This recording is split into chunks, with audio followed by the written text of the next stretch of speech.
The drama surrounding Shedeur Sanders has become one of the most heated debates in football. When a young quarterback enters the league, there is an unspoken expectation that he will be judged harshly, picked apart every Sunday, and assigned a grade that follows him like a scarlet letter. Analysts, fans, and networks put every snap under a microscope, telling a first-year quarterback whether he looks like a future star or whether he should already be written off. And as Tom Brady pointed out, this cycle of constant grading and criticism can crush a young player's confidence before he ever has a chance to find his footing. Brady, who knows the unique weight of being a quarterback better than anyone in NFL history, raised a question that shook the foundation of how the league evaluates its talent. Everyone ranks the players, he said. PFF grades quarterbacks. Analysts dissect decision-making. But who is grading the coaches?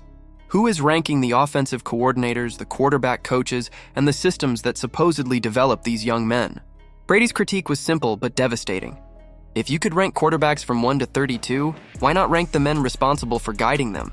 What happens when a player as raw and talented as Shedeur Sanders ends up with the 32nd ranked coordinator, the 32nd ranked play caller, or a quarterback coach who has no idea how to mold him? In Shedeur's case, the evidence is hard to ignore. Coaches insisted he wasn't on the level of other young quarterbacks, dismissing him in the same breath as Dylan or Flacco, without ever giving him the same opportunities to prove himself.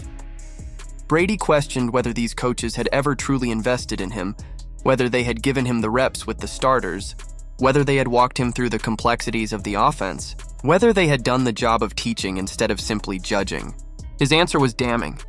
If they hadn't, then they had no right to write him off, and Brady wasn't alone. Stephen A. Smith, never one to bite his tongue, turned up the volume on the conversation. When Shedeur was thrown into his first preseason start, Stephen A. called it exactly what it was, a setup for failure. 11 practices had passed, and Shedeur hadn't taken a single rep with the first team. He had been running with the third unit, fourth on the depth chart, with no rhythm, no chemistry, and no chance to build confidence with the players who would matter most. Then, suddenly, out of nowhere, he was told he would be the starter. For Stephen A., this wasn't a coaching decision, it was malpractice. A quarterback cannot be asked to succeed when the very foundation for success has been denied to him. Louis Riddick, a former player and front office executive, added another crucial layer. He agreed Shedeur would eventually get his shot, but he was furious with how little support the young quarterback had received in the meantime. Reps, he reminded everyone, are everything. A quarterback cannot build chemistry without them. He cannot build timing with receivers he doesn't throw to, cannot learn protections without working with the starting offensive line, cannot truly understand the speed of the game without facing first-team defenses. And yet Shedeur had been given crumbs, a few chances here and there, but never the resources needed to grow. So when the coaches finally did toss him onto the field, the pressure was magnified. He had to be extraordinary in limited opportunities, while others were allowed to make mistakes, learn, and grow through repetition. Riddick didn't stop there. He raised a question that cut even deeper into the dysfunction. Who inside the organization was even advocating for Shedeur? Every late-round draft pick needs someone fighting for them, someone in the building willing to stick their neck out, to say this player matters, to demand he be developed.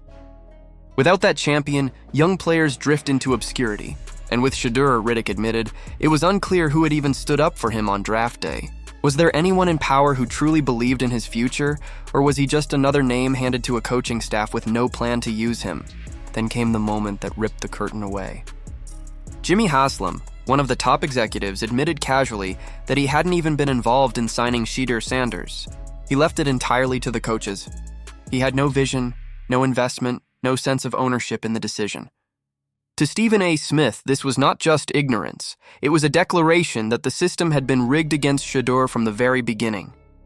Haslam, in Stephen A.'s words, wasn't going to let it happen. He wasn't going to allow Shedeur to become part of the long-term picture. That kind of statement didn't sound like a neutral executive's detachment. It sounded like the echo of a larger strategy. Make sure Sanders never got the chance. Put all of these pieces together, and a bleak picture emerges. A young quarterback with talent, confidence, and a recognizable name finds himself buried in a program that doesn't know how to develop him.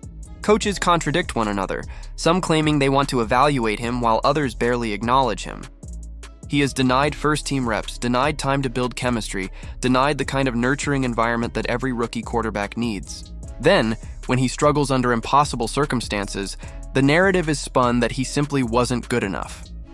Tom Brady, Stephen A. Smith, and Louis Riddick all pointed to the same conclusion.